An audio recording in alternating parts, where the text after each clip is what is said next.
Hi, let's take a look at one of my students' sentences and see if we can fix it. My school is near from my house.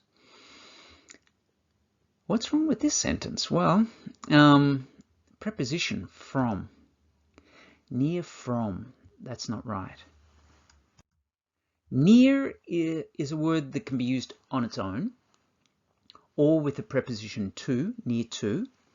The same with the word close. We can say close to. So let's look at these two examples. We have I am near the camera, or I am near to the camera, same meaning. I am close to the computer. With close, you need to use the word to, all right?